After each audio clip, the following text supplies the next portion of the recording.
Vanessa cried, saying she had a terminal illness and didn't want to marry the supposedly old, ugly, and disabled wealthy man with regrets. My parents begged on their knees, asking me to marry him in Vanessa's place for the sake of the family business. My heart softened. On our wedding night, I cautiously entered the room and saw a man seated in a wheelchair, but he was as handsome as a god. He wasn't old or ugly, he merely had an old leg injury. He gently told me, "I know you're a stand-in bride. Don't be afraid, I won't touch you. We'll divorce in a year, and I'll give you ample compensation." Over the year, he cared for me meticulously, and we gradually developed genuine feelings. Just as we were about to confess our feelings, Vanessa, who had supposedly recovered from her illness, returned. She burst in and embraced my husband. "Darling, I'm back. Let's get married. Get rid of this imposter." My husband, however, pulled me into his arms and coldly told her, "You're the one who needs to leave." The wedding was extremely low-key. In fact, one could say there was no wedding at all. I was driven directly to a sprawling hillside estate outside the city in a black luxury sedan. The driver dropped me at the entrance, handed me a suitcase, and left without a word. Standing before the heavy door, my heart was leaping out of my throat. The rumors circulating about my new husband, Alexander, were unbearable. They said he was over 50, had a violent temper, and in a car accident, was not only disfigured but also broke both his legs. Vanessa cried, clutching my hand, "Luna, I'm only 22. I don't want to marry an old, ugly monster. I have a terminal illness and don't have long to live. Please, just pity me." My parents begged on their knees before me, tears streaming down their faces. "Luna, the Robert family's company depends on this marriage. If you don't marry him, our entire family will be left with nothing." Watching them, I felt numb and cold, my heart slowly sinking. I was their biological daughter, Vanessa was only adopted. But ever since I was little, everything good had always gone to Vanessa. Now, even my marriage had to be sacrificed for her, for this family. Taking a deep breath, I pushed open the door. The living room was brightly lit but empty, terrifyingly quiet. I clutched the hem of my dress, walking up the grand spiral staircase, each step like walking on eggshells. The master bedroom door was ajar. I gently pushed it open. A man sat in a wheelchair with his back to me, gazing out at the night. Hearing the sound, he turned his wheelchair and looked at me. In that instant, I froze. The man before me was nothing like the old, ugly monster from the rumors.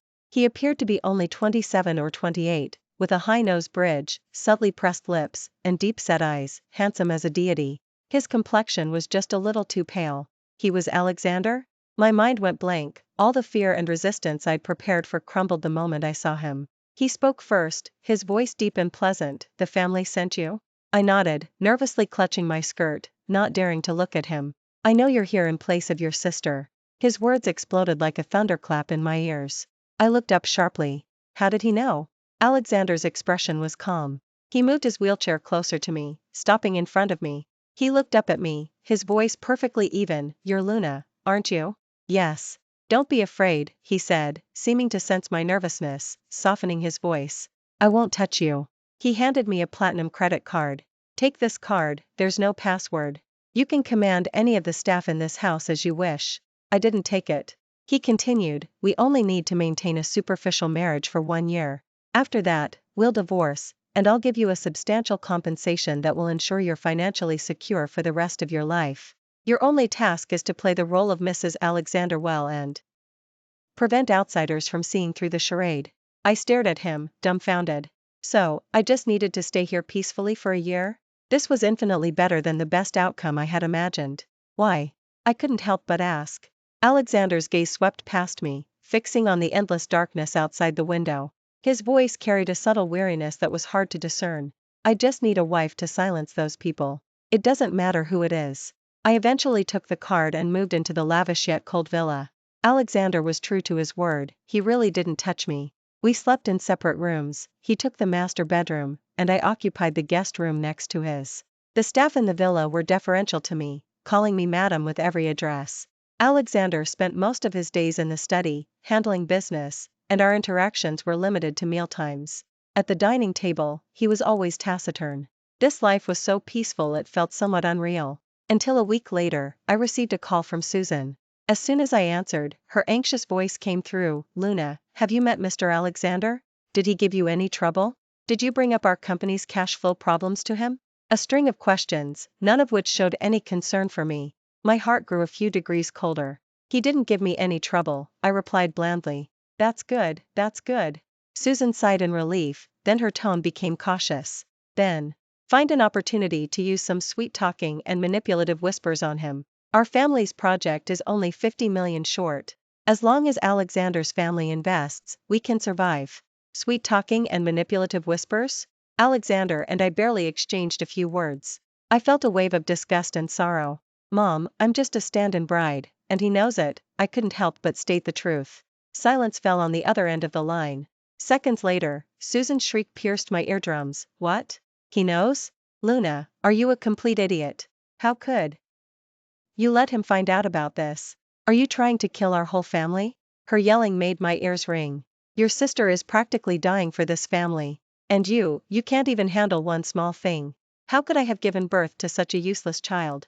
She's not sick, I cut her off coldly. What did you say? I said, Vanessa isn't sick at all. My voice was quiet but laced with a chilling coldness. When you conspired to deceive me, you didn't expect Alexander to know the truth, did you? With that, I hung up the phone. My chest felt tight, so I rushed out of the room, wanting to clear my head in the garden. Just as I reached the stairwell, I bumped squarely into a maid carrying soup. The scalding hot soup splashed entirely onto the back of my hand. Ah! I cried out in pain. The maid, Martha, not only didn't apologize but glared at me fiercely. Are you blind? This is nourishing soup stewed for Mr. Alexander. It costs tens of thousands per bowl. Can you afford to pay for it? My hand throbbed with a burning pain, and Martha's sharp, sarcastic words felt like a knife piercing my heart. I had been married for a week, and though the staff in the villa were outwardly respectful, secretly, they all looked down on me, the bought wife. I'm sorry. The pain brought tears to my eyes, but I still apologized instinctively. What good is sorry? You caused trouble for Mr. Alexander, you couldn't pay for it even if you sold yourself. Martha persisted. Just then, a cold voice came from the study. What's all this noise? Alexander had appeared at the study door at some point. He sat in his wheelchair, his expression grim. The moment Martha saw him, she immediately switched to a fawning expression, pointing at me to complain, Mr. Alexander, it was Madam. She carelessly knocked over the soup I stewed for you. Alexander's gaze didn't fall on her but on my reddened hand. His brows furrowed instantly.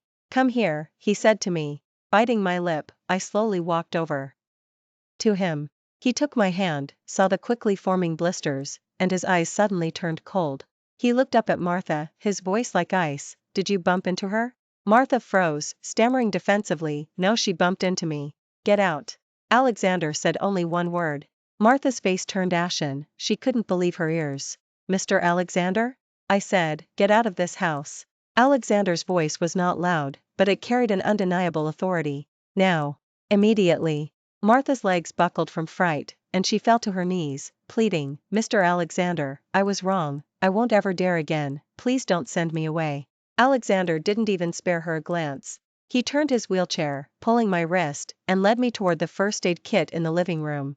His movements were gentle, he carefully tended to my wound and applied burn ointment. He said nothing throughout the process, but his focused expression brought a trace of warmth to my cold heart. Thank you, I murmured. He looked up at me. You are the lady of this house, you don't need to grovel to anyone. After was dismissed, the atmosphere in the villa changed instantly. No one dared to speak ill of me, either to my face or behind my back, anymore. My relationship with Alexander also underwent a subtle change because of this incident. We started spending some time together in the garden after dinner. He sat in his wheelchair, and I pushed him, slowly walking along the gravel path. Most of the time we didn't speak, but the atmosphere was no longer as awkward as before. I discovered he wasn't truly indifferent, just not very articulate. He remembered that I didn't eat cilantro and instructed the kitchen not to use it anymore. He saw me studying plants, and the next day, he had a complete set of gardening tools and rare flower seeds delivered. He was so good to me that it created an illusion. It was as if I wasn't a stand-in bride, but his truly cherished wife. This illusion reached its peak when I saw his pained expression due to his leg injury. That evening, a muffled thud came from the study, as if something heavy had fallen. My heart tightened. I knocked on the door. Alexander, are you all right? There was no reply. Ignoring propriety, I pushed the door open directly. I saw him fallen from his wheelchair onto the floor, his forehead covered in cold sweat. He was trying to pull himself back into the wheelchair, but his weak legs were the greatest obstacle. "Let me help you." I rushed over, wanting to help him up. "Stay away," he growled, his voice tinged with embarrassment and frustration. It was the first time I had seen him so flustered. He had always been so composed, so strong, as if nothing could defeat him. But now, he was like a wounded, trapped beast, unwilling to expose his most vulnerable side to others. My heart was pierced sharply. I didn't listen to him. Instead, I crouched down and, with all my strength, draped his arm over my shoulder. "I'll help you up." My voice was soft but firm. His body stiffened, but he ultimately didn't push me away again.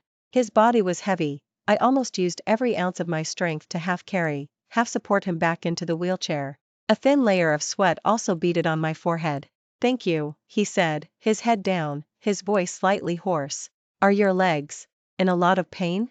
I asked cautiously, looking at his tightly drawn profile. He was silent for a moment before slowly speaking. "It's an old injury, it flares up on rainy days." "Have you seen a doctor?" "Yes, I have. They all said there's not much hope." His tone was flat, as if he were talking about something unrelated to himself. Yet, from that flatness, I discerned a deeply buried despair. From that day on, I began to quietly pay attention to his legs. I looked up a lot of information online about spinal cord injury rehabilitation, learning how to perform some simple physical massages. Every evening, I started going to his study, using worry as an excuse, to massage his legs after he finished working. He initially refused. "No need, it's useless.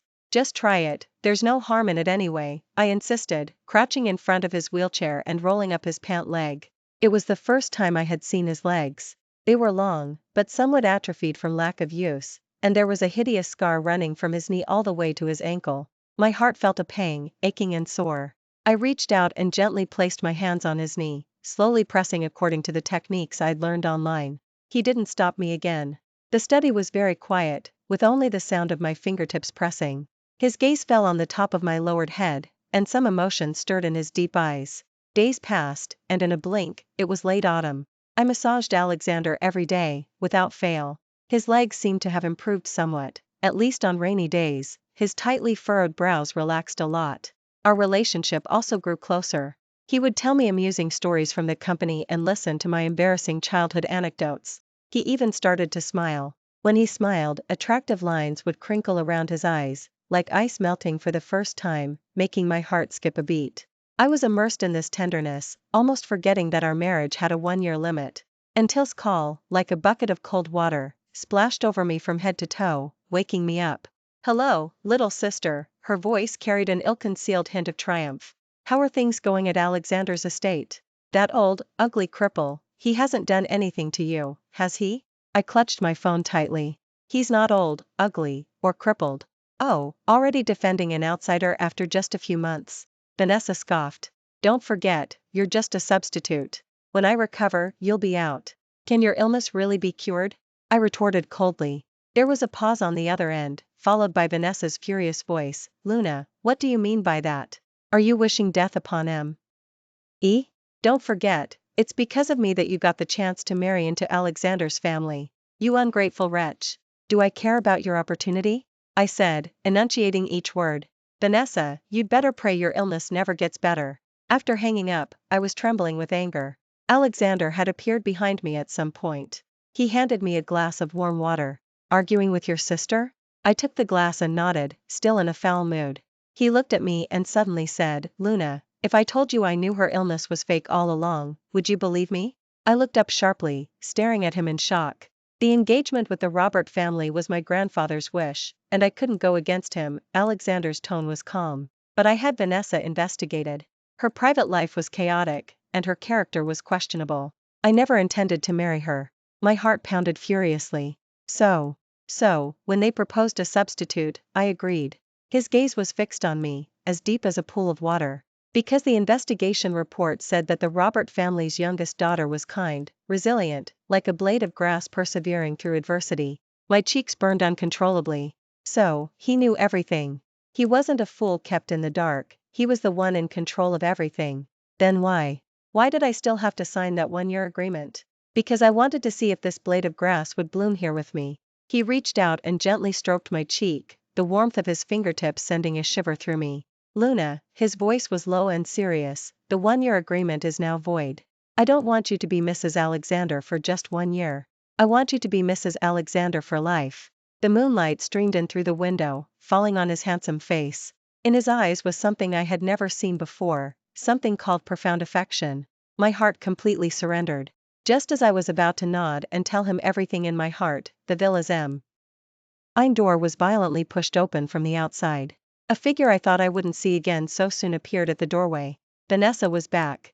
She walked in haughtily, dressed in designer clothes, with exquisite makeup, followed by my parents, whose faces were plastered with smiles. "Darling, I'm back." Vanessa ignored me, standing stunned, and rushed directly towards Alexander, opening her arms to embrace him. "Darling, your legs. They're better?" Vanessa's embrace met empty air. Because the instant she rushed forward, Alexander, holding on to the armrests of his wheelchair, stood up. Although still a little unsteady, he had indeed stood up. Not only had he stood up, but he also took a step back, pulling me behind him. Vanessa missed her target and awkwardly froze in place, her expression shifting from surprise to shock, and then to greed. "Alexander, your legs are really better. That's wonderful." She was so excited she spoke incoherently, looking at Alexander as if he were a rare, glittering treasure. A handsome, healthy man, wealthy beyond imagination. This was even more perfect than she had anticipated. "I'm back, and we can get married now," she announced impatiently, then glanced at me as if I were an annoying fly. "Luna, you can leave. Since you suffered for me for a few months, I'll have Mom and Dad give you some extra money." My parents immediately chimed in. "That's right, Mr. Alexander, our Vanessa has completely recovered. The engagement was originally between you and Vanessa, and now it's time to return things to their rightful owner," Susan said with a fawning smile. "Luna, what are you standing there for? Go thank your sister and Mr. Alexander, then pack your things and go home," Robert told me in a commanding tone. The three of them, perfectly synchronized, made it seem as if I were the interloper who had usurped another's place. I was trembling with anger, my nails digging deep into my flesh. I looked at Alexander, a wave of panic washing over me. How would he choose? The engagement was indeed with Vanessa. I was just an imposter. Alexander never once looked at Vanessa, he simply tightened his grip on my hand, then coldly gazed at the 3 uninvited guests. "You're the ones who need to leave." His voice wasn't loud, but it was like a resounding slap, sharply stinging Vanessa's and my parents' faces. Vanessa's smile froze. "Alexander. What did you say?" she asked incredulously. I said, "Get out." Alexander's eyes were devoid of warmth. "My wife is Luna, and she will only ever be Luna." "Impossible!" Vanessa shrieked. "The engagement was with me. What is Luna to you? She's just my substitute." "Substitute?" Alexander sneered. "Miss, have you forgotten that it was you who suffered from a terminal illness and voluntarily renounced the engagement?" Vanessa was speechless, then argued illogically, "But I was sick. I'm better now. You can't just abandon me because of that." "Oh? Better now?" Alexander's tone carried a hint of amusement. "What kind of terminal illness can be cured so quickly? Why don't you tell us, and let the medical community be enlightened?" Vanessa's face instantly turned ghastly pale. My parents also panicked and quickly tried to smooth things over. "Mr. Alexander, children are ignorant, just playing around. Vanessa just loves you too much, that's why she came up with such a plan. Please don't hold it against her." "That's right, Alexander, it's all because I love you so much." Vanessa immediately took the hint, squeezed out a few tears, and feigned a pitiful look. "I was afraid you'd dislike me for being sick, so I asked my sister to take care of you first. You're the only one I've ever had in my heart." As she spoke, she tried to lean on Alexander again. Alexander recoiled in disgust, shielding me even more tightly. "Mr. Robert, Mrs. Susan," he looked directly at my parents, his gaze sharp as a knife. "When you sent Luna here, that's not what you said. You claimed Vanessa was gravely ill and voluntarily dissolved the engagement, with Luna marrying into Alexander's family in her place. Do I need to bring out the signed legal agreement for you to see?" My parents' faces turned pale then green. They hadn't expected Alexander to remember everything so clearly and even keep the evidence. "Get out." Alexander issued the eviction order again, his voice now clearly tinged with impatience. "Before I call security, disappear from my house immediately." Vanessa and her family were ignominiously driven away. Silence returned to the living room, but my taut nerves didn't relax at all. Alexander looked down at me, reaching out to smooth my furrowed brows. Frightened? I shook my head, then nodded. I was afraid you would actually choose her. I didn't vocalize the rest, but he seemed to understand. He sighed and pulled me into his embrace.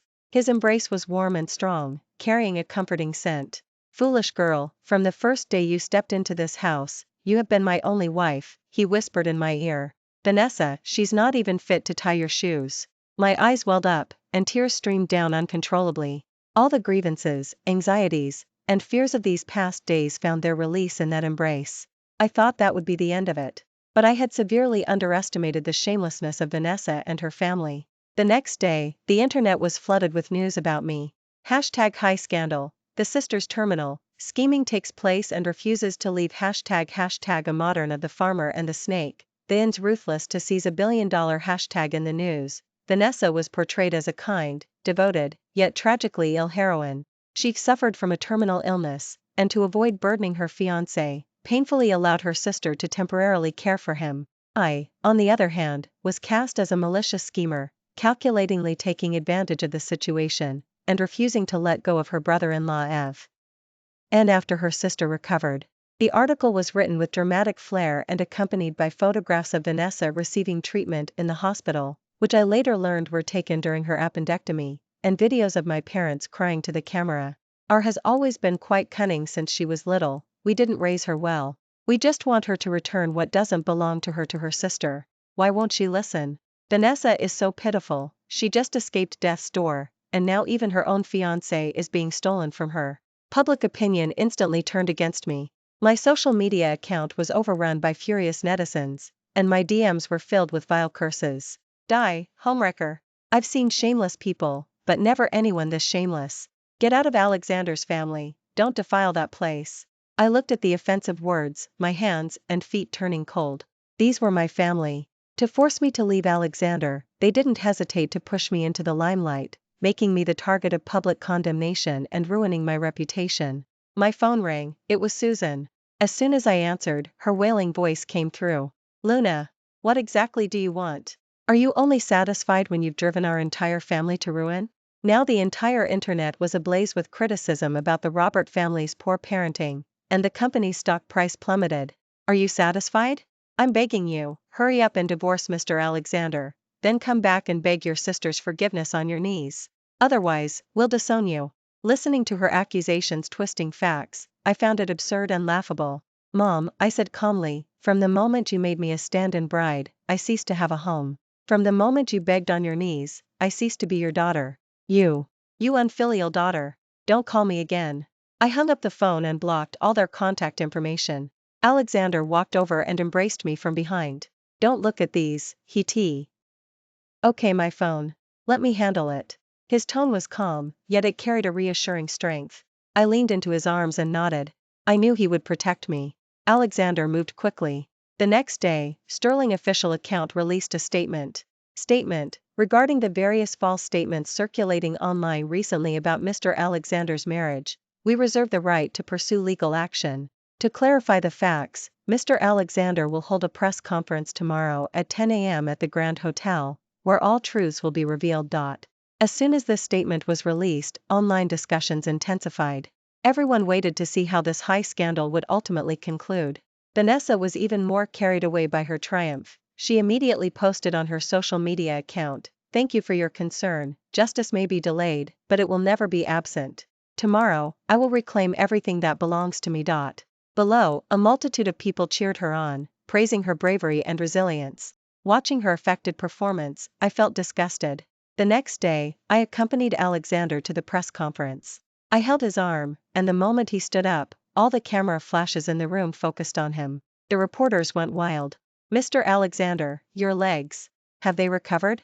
Mr. Alexander, is your engagement with the Robert family's eldest daughter still valid? Mr. Alexander, is this the Robert family's second daughter next to you? Is she truly an interloper?" Vanessa and my parents were also there, seated in the front row, looking utterly confident of victory. Vanessa even shot me a provocative look. Alexander ignored the noisy questions from the audience. He walked to the podium and cleared his throat. The entire venue fell silent instantly. "I've invited you all here today to clarify 3 matters. He held up his first finger. First, my leg injury is gradually recovering. The biggest contributor to this is my wife, Luna. It was her unwavering support and meticulous care during my lowest point that brought me to where I am today. As he spoke, he turned to look at me, his eyes filled with tenderness and gratitude. My heart warmed, and I returned his smile. The camera flashes below went off in another frenzy. Vanessa's expression was already quite unpleasant. Alexander held up his second finger. Second, regarding my engagement with the Robert family. Initially, I did have a verbal engagement with Mississippi. However, as the wedding date approached, the Robert family proactively stated that Miss suffered from a terminal illness, was unable to fulfill the engagement, and voluntarily dissolved it. They then proposed that her sister, Luna, marry into Alexander's family in her place. All of this is evidenced by a signed legal agreement. As he finished speaking, a clear scanned copy of a document immediately appeared on the large screen behind him. It was the very stand-in marriage agreement my parents had forced me to sign. The signed legal agreement clearly showed my parents' and Vanessa's handwritten signatures. The audience erupted in an uproar. Vanessa's face instantly went white. No, that's not how it was, she stood up agitatedly. I was sick. I had no choice. Alexander seemed not to hear her protests and continued to hold up his third finger. Third, and most importantly, what exactly was Mrs. terminal illness? No sooner had he spoken than the document on the large screen switched to an audio recording. Vanessa, are you really going to do this? What if Alexander's family finds out? This was Susan's voice. Mom, what are you afraid of? Alexander is old, ugly, and crippled. I'm not marrying him. Just send Luna, she's just a dog we raised anyway. This was Vanessa's sharp, sarcastic voice. But your illness. This was Robert's hesitant voice. Oh, I just don't want to get married. I'll say I have a terminal illness, can they still force me? After a year or so, when things have died down, I'll recover and come back. Then, Alexander's family's money will all be mine, won't it? The audio recording was very clear. The conversation of Vanessa and her family conspiring in the study was played back word for word. The entire venue was dead silent. Everyone's gazes, like sharp swords, shot towards the three ashen-faced individuals in the front row. The audio recording wasn't over yet. Immediately after, a series of photographs appeared on the large screen. In the photographs, terminally ill Vanessa was seen intimately embracing a man on a beach in the Maldives, wearing a bikini. Another photograph showed her wildly shopping in a luxury store, laughing hysterically. Below the photographs, detailed dates and transaction records were attached. The timing was precisely during the months I married into Alexander's family in her place. This. Oh my God, how utterly shameless. She didn't want to marry a disabled man, so she tricked her sister into being a stand-in, while she went off to live it up. Now that her husband's legs are better, she comes back wanting to snatch him away? What kind of despicable people are this family? The reporter's murmurs, like heavy hammers, struck Vanessa and her family's faces hard. No. It's not. They're photoshopped. All photoshopped. Vanessa finally broke down, pointing at the large screen and screaming hysterically, it's Luna. She set me up. This bitch. Susan also reacted, rushing to the front of the stage, crying to the reporters, it's not like that, our Vanessa is innocent. It's Luna, she was jealous of her sister, that's why she fabricated these things. Robert, on the other hand, remained silent, his old face turning purple with embarrassment, wishing he could disappear into the ground. Watching their disgraceful performance, I found it pathetic. Even at this point, they were still protecting Vanessa, still trying to dump all the blame on me. Alexander shielded me behind him, picked up the microphone, his voice as cold as ice. Fabrication. N. Mrs. Susan, are you suggesting that sterling legal department and top technical team conspired to fabricate evidence to frame an insignificant person? He paused, his gaze sweeping across the entire room. Or are you suggesting that I, Alexander, would be so blind as to mistake my own wife? His words resonated powerfully. No one doubted him anymore. All cameras turned toward Vanessa and her family. They were surrounded by reporters, sharp questions hurled at them one after another. Miss, what exactly was this terminal illness you suffered from? Mr. Robert, Mrs. Susan, when you forced your youngest daughter into a stand-in marriage, did it ever occur to you that she is also your biological daughter?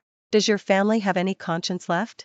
Vanessa was so terrified she could only shriek, while my parents frantically pushed reporters, trying to escape the humiliating scene. The scene descended into chaos. Alexander, however, simply held my hand and calmly left the venue, escorted by bodyguards. The clamor and disgrace behind us no longer concerned us. The aftermath of the press conference was even more intense than I had imagined. The family became notorious. The label, the despicable of the year, was firmly attached to them. The family's company's stock price plummeted at market open and continued to do so for several consecutive days. Partners canceled contracts, banks came knocking for repayments, and employees were in a state of unease. The family, once prominent in Metro City, became public outcasts overnight. Within a week, the Robert family's company filed for bankruptcy. Their properties and luxury cars were seized and auctioned by the court. The family moved from their luxurious villa into a cramped rental apartment. I saw them again a week later. That day, Alexander and I had just returned from an outing. As we stepped out of the car, 3 people blocked our path. It was Vanessa and my parents. They looked utterly miserable, devoid of their former splendor. Vanessa's face was bare of her flawless makeup, her hair greasy and plastered to her scalp, and her eyes burned with venom. My parents looked like they had aged by more than a decade, their faces etched with despair and regret. "Luna!" Vanessa shrieked, rushing at me like a madwoman, trying to grab my hair. Alexander's bodyguard quickly intercepted her. "It's all your fault. You wretched bitch. You destroyed our family," she screamed curses at the top of her lungs, held back by the bodyguard. Susan also fell to her knees, weeping, crawling towards me. "Luna, mommy was wrong, mommy was truly wrong. Won't you please forgive me? We have nothing now, not even a place to live. For the sake of family, please help your sister and us." Robert's eyes were red-rimmed, and his voice hoarse as he said, "Luna, please, Dad is begging you. Just say a word to Mr. Alexander, ask him to give us a way out, and I'll serve you like a slave." They were playing good cop, bad cop, performing with such conviction. In the past, I might have softened. But now, as I looked at them, I felt no ripple of emotion. I spoke calmly. "Back then, when you sold me off to an old, ugly cripple, your words, for a 50 million investment, did you ever consider our family ties? Back then, when you didn't hesitate to spread rumors and slander me to bring Vanessa back, ruining my reputation, did you ever consider that I was your daughter?" Every word I spoke was like a dagger twisting in their hearts. Their faces turned chalk white, inch by agonizing inch. "Now that you have nothing left, you remember me?" I tugged at the corner of my mouth, a mocking smile playing on my lips. "Too late. I am not a saint, and certainly not a dumping ground for problems. Your fates are no longer my concern." With that, I stopped looking at them, took Alexander's arm, and turned to walk through the villa's main gate. Behind me, I heard Vanessa's indignant screams and Susan's desperate wails. Alexander squeezed my hand and whispered, "Are you sad?" I shook my head. "No, I'm not. No sorrow is greater than a dead heart. From the moment they chose to sacrifice me, all ties between us were severed. After that family was gone, our lives completely returned to peace." Alexander's leg, with my meticulous care and the help of a professional physical therapist, recovered more and more each day. From initially being able to stand, then walking with crutches, finally, he could walk steadily beside me, just like anyone else, without his crutches. The day he discarded his crutches, he embraced me like a child and spun me around several times in the living room. "Luna, look. I'm better. I'm really better." His laughter was hearty and genuine, filled with the joy of having survived a great ordeal. I smiled too, wrapping my arms around his neck, genuinely happy for him. Our affection for each other also grew deeper each day through this simple yet tender companionship. He would take me to his secret rose garden, where every single rose had been planted by his own hands. He would take me to watch the sunrise from the mountaintop, gently kissing me in the first light of dawn. He would transfer all of the company's assets into my name, smiling as he said, "Everything I have is yours." I protested, of course, but my heart overflowed with sweetness.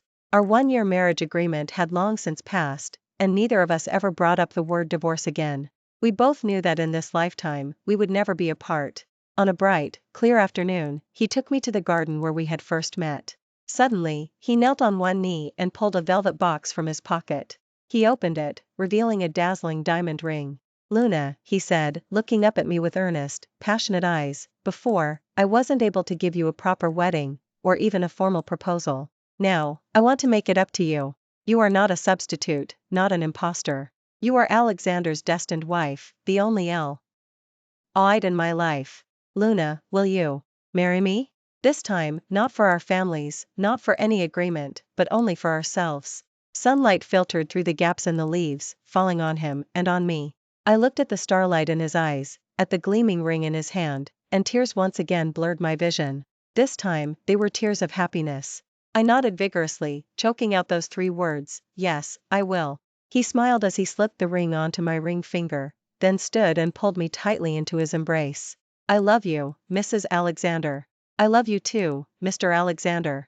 Both of our lives had once gone through dark times. But fortunately, we each became the other's light, illuminating the path forward. As for Vanessa and my parents, I later heard that Vanessa couldn't endure the hardship of falling from grace. She ran off with a rich older man, only to have his wife break her legs. Meanwhile, my parents were barely scraping by in their rental apartment, working odd jobs. They tried to contact me several times after that, but the security guards always stopped them at the gate. I never saw them again. It wasn't that I didn't forgive them, I simply didn't want any more involvement with them. My life had already turned a new chapter, with love, sunshine, and a future. And that was enough.